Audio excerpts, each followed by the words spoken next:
আজকে যে ভিডিওটা আমি কন্ট্রোল সিস্টেমে দেখাবো খুবই ইম্পর্টেন্ট এবং চাকরি পরীক্ষাতে এটা থেকে পরীক্ষাতে আসে বেশি এবং এই রিলেটেড সূত্রগুলো থেকে আপনাকে ম্যাথ থাকবে অনেকগুলো সূত্র আছে। এই যে একটা ব্লক ডায়াগ্রাম আমি দেখাইলাম, এটা কন্ট্রোল সিস্টেমের একটা ব্লক ডায়াগ্রাম, সেটা হচ্ছে ইউনিটি ফিডব্যাক কন্ট্রোল সিস্টেমের। তার মানে এই যে ভ্যালুটা আছে ফিডব্যাকের, এই ফিডব্যাকের মান হচ্ছে 1, কোনো কিছু নাই মানে 1। এটা হচ্ছে ইনপুট আর এটা হচ্ছে আউটপুট আর এটা হচ্ছে ওপেন লুপ গেইন।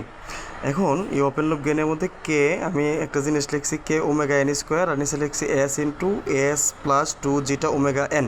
এখন কোনটাকে কি বলে আমরা দেখব, এবং এটা যদি ট্রান্সফার ইকুয়েশনটা দেখি আমি, মানে আউটপুট বা output Laplace divided by input ল্যাপ্লাসের যে অনুপাত সেটা হচ্ছে ট্রান্সফার ফাংশন।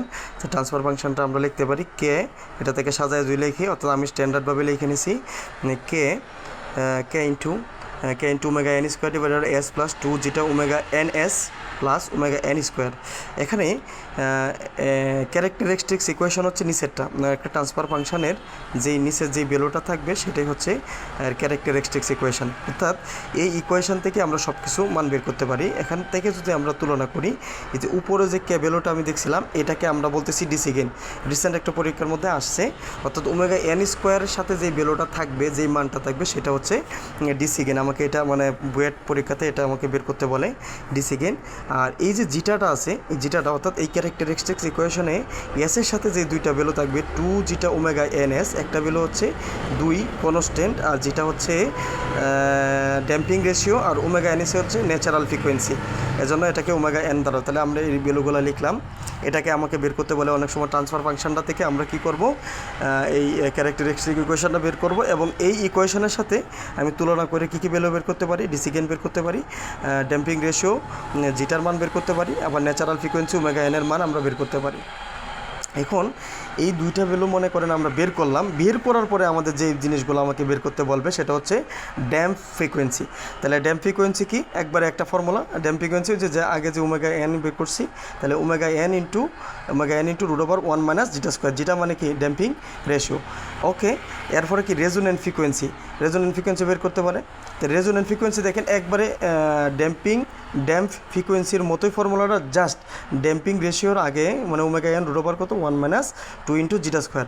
আমরা যদি তুলনা করে শিখি তাহলে মনে থাকবে, একসাথে যদি সব ফর্মুলাগুলো থাকে তাহলে আমাদের মনে রাখা সহজ হবে। আবার আরেকটা ভ্যালু বের করতে বলে সেটা হচ্ছে রেজোনেন্ট পিক। তাহলে রেজোনেন্ট পিককে আমরা এম মানে সাবস্ক্রিপ্ট আর দ্বারা প্রকাশ করি। তাহলে এটা সমান আমরা কি লিখতে পারি 1/2 জিটা, দেখেন 2 zeta root over 1 minus zeta square. এখানে আসলে আমাদের যেই জিনিসগুলো গুরুত্বপূর্ণ সেটা হচ্ছে সূত্রগুলোই গুরুত্বপূর্ণ। আপনি মানগুলো দেওয়া থাকে জাস্ট বসায় দিলেই হয়ে যায়, মনে থাকবে না। আমি সবগুলো সূত্র একত্রিত আকারে একটাতে লিখে দিচ্ছি, আপনারা বারবার প্র্যাকটিস করবেন তাহলে দেখবেন যে মনে থাকবে। তারপরে আরেকটা ভ্যালু বের করতে পারে ভ্যান রয়েথ। আসলে ভ্যান রয়েথের ফর্মুলাটা অনেক বড়, জাস্ট একটু ক্রিটিক্যালি চিন্তা করলেই পারবেন। দেখবেন সেটা কি ওমেগা এন স্কোয়ার, দেখেন রেজোনেন্ট পিকের মতোই, অর্থাৎ এটাকে আমরা রেজোনেন্ট পিক বলি, আর রেজোনেন্ট ফ্রিকোয়েন্সির মতোই ওমেগা এন রুট ওভার কত 1 মাইনাস 2 জিটা স্কোয়ার। আবার দেখেন প্লাস এর রুটের ভিতরে আবার আরেকটা রুট দিছে, 2 minus 4 zeta square plus 4 zeta power 4। তার মানে কি bandwidth equal to omega N root over 1 minus 2 zeta square plus root over 2 minus 4 zeta square plus 4 zeta power 4। Okay, এরপরে আমাকে বের করতে বলে peak time TP is equal to pi root over কত pi divided by omega N root over কত 1 minus zeta square. Rich time TR is equal to pi minus cos inverse zeta divided omega N root over কত 1 minus omega জিটা square. এখানে একটা জিনিস গুরুত্বপূর্ণ, আপনাকে যখন আপনি রিচ টাইম বের করতে বলবে তাহলে ক্যালকুলেটরের যে মোড আছে, ক্যালকুলেটরের মোডটা কত রাখতে হবে, ক্যালকুলেটরের মোডটাকে অবশ্যই রেডিয়ানে রাখতে হবে। আপনি যদি ক্যালকুলেশনের মোডটা যদি রেডিয়ানে না রাখেন তাহলে এই যে ডিস্টেন্স যে মানটা বের করবেন সেটা ভুল হবে, এটা একটু মাথায় রাখবেন সব সময়। আবার settling time T equal to 4 by যেটা ওমেগা এন, এটা হচ্ছে 2% টলারেন্সের জন্য, এই ফর্মুলাটা হচ্ছে 2% টলারেন্সের জন্য। আর 3 বাই জিটা ওমেগা এন এটা হচ্ছে 5% টলারেন্সের জন্য। 5% টলারেন্সের জন্য আমরা এই ফর্মুলাটা ব্যবহার করি, আর 2% টলারেন্সের জন্য এটা। আর time constant equal to 1 by zeta omega N, আবার ড্যাম্পিং ফ্যাক্টর এটা অনেক সময় বের করতে বলে, এর কোনো একক নাই। ড্যাম্পিং ফ্যাক্টর টি is equal to zeta omega N, কত omega N is equal to কত জিটা ওমেগা এন।